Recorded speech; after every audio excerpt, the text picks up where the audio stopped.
Okay, this video is a movie review. The movie is called Agony and the Ecstasy, and it's really about Michelangelo, the greatest artist who ever lived.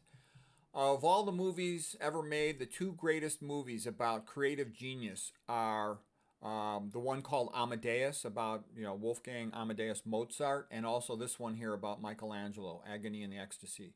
It was based on a book written by Irving Stone. The movie was made a long time ago. I don't remember the exact year, maybe 1965, something like that. Michelangelo is the greatest artist who ever lived. He has the greatest painting ever made, the Sistine Chapel ceiling. Goethe, the German, had said that to see Michelangelo's Sistine Chapel ceiling is to realize the greatest effort and achievement that any human being could ever do or could even imagine. He's Michelangelo made the best sculpture ever made, the Pietà. He also made other great sculptures. His sculpture of the David, the Moses are fantastic, and he's got other great sculptures. And I wonder if secretly if he did the Laocoon. I'm not so sure that that really was made a long time ago, as Pliny says. Okay, perhaps.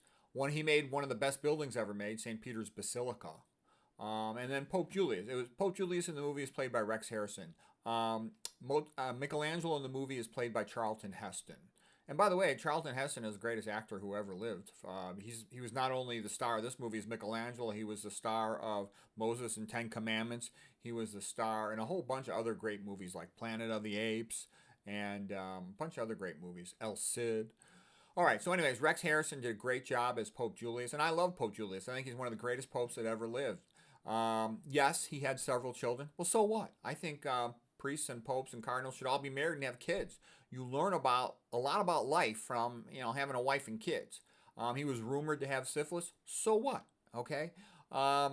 Unlike the modern popes, the modern organized Catholic Church has been largely taken over by homosexuals, and a lot of them are pedophiles, and they're destroying the church, and nobody can do anything about it because they kind of got a lock grip on it, and it can't be fixed until they allow married men to be priests. And you'll have much more talented, intelligent people. I mean, whenever I think of a Catholic priest, I think of a low IQ, boring person, okay? And that's why there's such a paucity of great Catholic writers that are actually priests. There's a lot of great Catholic writers, but not that are actually priests.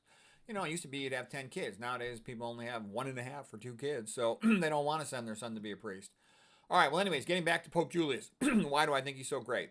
Well, he was a brave man when some of the other Italian city-states were trying to take over Rome. He would fight back against them or take away papal properties. He also fought against France, and France had a big advantage. They had a national army versus he just has a little Vatican Roman army. So he was often outmanned. He was a skillful negotiator, administrator. He commissioned Michelangelo for the Sistine Chapel and for his tomb, which has magnificent statuary on it. He commissioned Raphael for the School of Athens and for other paintings. That's in the Stanza Signatura. That's one of the greatest paintings ever made. I'll show it in this talk in just a moment. He commissioned Michelangelo and Bramante to remake St. Peter's Basilica. And artists back in those days were also architects. And you might say, well, they don't have the expertise of the modern architect. BS. Their buildings are more magnificent than the stuff made today. Cathedrals are the greatest buildings ever made, okay? And it's not a coincidence. All this stuff comes from the Christian church, especially the Catholic Church. They invented the scientific method. They make the most beautiful paintings, the most beautiful sculpture, the most beautiful buildings, okay?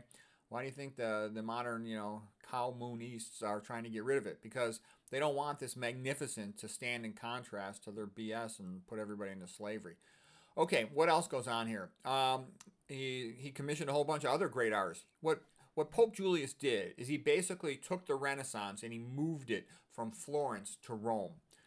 He had a lot of patronage, So what more could one pope do? And that's one of the reasons too why I disagree with, Martin Luther. Martin Luther saying, "Oh, with indulgences, the papacy just wasted the money." No, they did a lot of good things. They were defending the church, and they also commissioned the greatest art that's ever been made in the history of the world. So here's Michelangelo sitting in the Sistine Chapel. And in order to film this movie, they had access. The whole thing, was filmed in Rome and inside the Sistine Chapel. And you can see the Sistine Chapel, the building, the ceilings. These are all the side walls that had been painted in the 1400s. And then Michelangelo's job was, of course, painting the ceiling. And, Charlton Heston did a great job as Michelangelo. Here's just a panoramic photograph of the ceiling of the Sistine Chapel. And it's magnificent, okay? The greatest painting on the whole Sistine Chapel ceiling is the creation of Adam, okay? But the whole thing is magnificent. Initially, Pope Julius had wanted Michelangelo to just paint the apostles, And Michelangelo basically refused. He got pissed off. There's the creation of Adam right there. There's God and there's Adam. And he was originally refusing to do it. And there's a lot of arguments between both of them because they're both real strong-willed, brilliant men. Okay, here's a view, looking at the far wall with later painting that was done, The Last Judgment, also by Michelangelo. That's another masterpiece, all-time magnificent painting. So it's just stunning. It's just stunning how magnificent it is. Okay, here is the best of all the parts. This is the creation of Adam. And again, the idea that man is created in the image of God and therefore part divine and therefore entitled to some intrinsic rights, as is enshrined in the Constitution: free speech, privacy, the right to life, etc. Life, liberty, and the pursuit of happiness, as it says in the Declaration of Independence. Okay, now here is Raphael, and Raphael's great too. Raphael was a great artistic genius, in terms of like elegant style. He was better painter than Michelangelo. Michelangelo just was called terribilità. He had more gravitas. He sort of took the massive structure and force and power of sculpture and put it into painting. And so here's Raphael making the School of Athens. You can see Pope Julius looking at it as it's almost finished. It's magnificent. It's beyond great. There's Raphael, bowing in respect. Pope Julius was the big dog in Rome in those days. Okay, so here's the School of Athens. I mean, how much more magnificent can that be?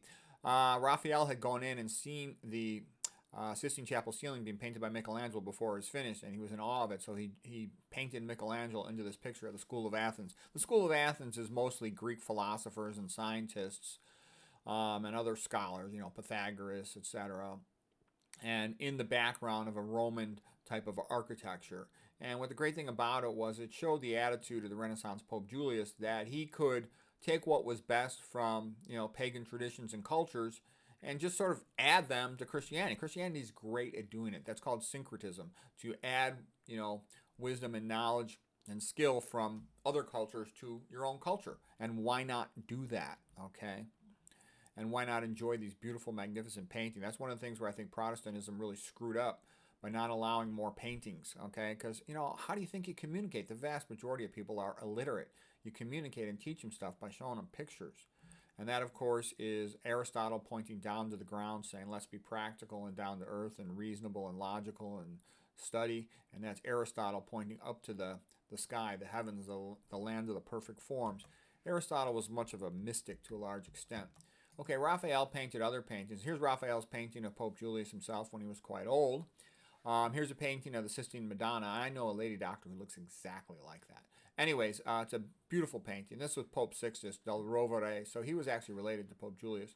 And these two little angels down here, those are the angels that were on the cover of one of the Van Halen albums.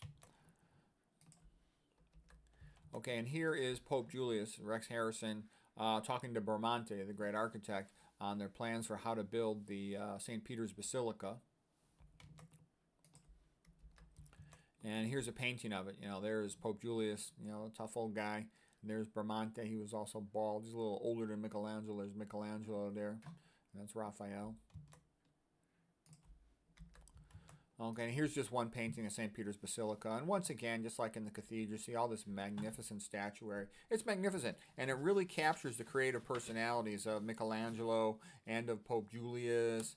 And that's why I think it's a 10 out of 10 stars. I love this movie. I think it's fantastic. Like, this movie, Amadeus, are amongst my 2 all-time top favorite movies. So where can you find it? I was able to watch it on the internet. I have ways of finding movies and videos.